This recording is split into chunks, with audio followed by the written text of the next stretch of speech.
আচ্ছা, আমাদের তো হয়তো কখনো আর দেখা হবে না। আচ্ছা, আজকে কি আমাকে বলতে পারবা আমার কি এমন দোষ ছিল যে তুমি আমাকে সারা জীবনের জন্য ছেড়ে চলে গেলা? তুমি কি আমাকে বোকা ভাবো? মানে আমি সব জানি সালমান। ঋতু,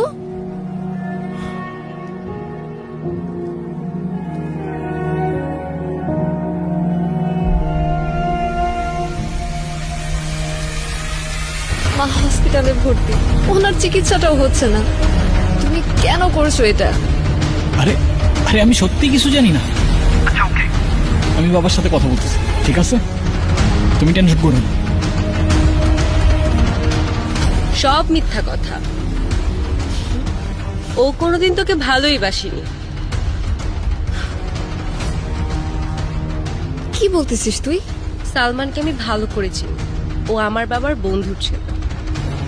আর আমি নিজের কানে শুনেছি ও ওর বাবাকে বলেছে তোর বাবার পেনশনের টাকা যেন আটকে দেয়। ওর ক্যারেক্টারের সমস্যা আছে, ও ভার্সিটিতে অনেক মেয়ের লাইফ নষ্ট করছে, এমনকি আমারও। তুই প্লিজ সালমানকে এসব ব্যাপারে কিছু বলিস না, তাহলে ও আবার আমার ক্ষতি করবে। আজ অব্দি অনেক মেয়ের সাথে এরকম প্রবলেম হয়েছে, সবাইকেও তিলে তিলে শেষ করে দিছে। তোর সাথেও দেখিস এমনটাই করবে।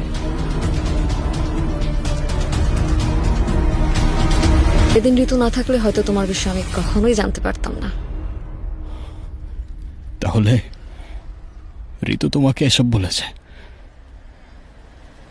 হ্যাঁ, আর বলবে নাই বা কেন? ও সব সময় আমার ভালো চায়। ও আমার বেস্ট ফ্রেন্ড ছিল, এখনো আছে। তাহলে তো তুমি আমার সব সত্যিটা জেনেই গিয়েছিলে। ভালোই করেছো আমাকে ছেড়ে গিয়ে। আমার সাথে তো এমনটাই হবার ছিল। হ্যাঁ, আর আশা করি আজকের পর থেকে তুমি আর আমাকে ডিস্টার্ব করবে না। তুমি ভালোবাসো তোমার হাজবেন্ডকে? কেন বাসবো না? আর ভালো আছো তার সাথে? অনেক ভালো আছি। ব্যাস এটুকুই জানার ছিল। দোয়া করি এভাবেই অনেক অনেক ভালো থাকো। আর কথা দিচ্ছি আজকের পর থেকে তোমাকে আর কখনো ডিস্টার্ব করবো না। আসি। I am sorry. তুই কেন সরি বলছিস? আমি জানি আমি কিছু বললে অতীত পরিবর্তন হয়ে যাবে না। তোমার উপর কোনো প্রতিশোধ তো নেব না আমি, কিন্তু তোমায় আমি কখনো মাফ করব না।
আমি হয়তো ওকে সব বলে দিতে পারতাম, তবে কি বদলে যেত?